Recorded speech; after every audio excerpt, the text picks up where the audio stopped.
Përshëndetje. Sot në këtë video kemi vendosur të flasim për vulën e Zotit. Pra numri 21. Nuk është thjesht një numër, është një kod, një mister që i ka intriguar njerëzit në çdo kulturë. Në numerologji nisënishi shihet si përmbushja e ciklit. 3 herë 7, kombinimi i dy numrave më të shenjtë. 3 që simbolizon trinin hyjnore, pra në krishtrim, dhe 7 që është numri i krijimit dhe i potësisë.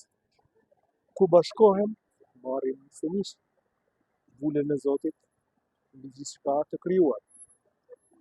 Në tarot, karta nisëni është bota, kuptimi i suksesit, unitetit dhe arritjes shpirtërore.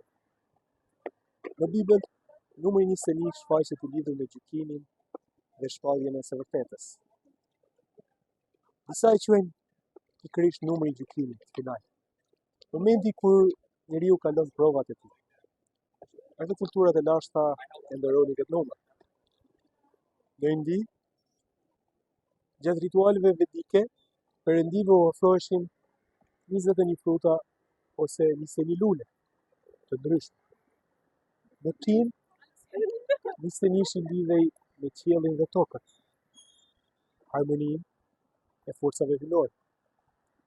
Në Rusinë e vjetër, nisënishi konsiderohej mosha e pjekurisë, momenti kur njeriu hyn në përgjegjësi të reja. Në Iliri, pra për artësit tanë, arkeologët gjejnë shpesh cikle me 3 dhe 7, që bashkë na japin nisënish, si një simbol i riteve kalimtare. Misteri më i madh është se nisënishi shfaqet gjithmonë në momente tranzicioni.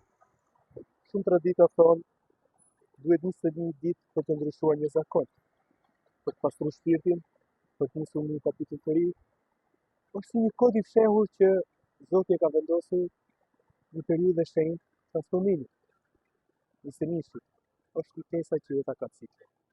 Besoj të këtë video, shikim në videot e tjera, ju përshëndes.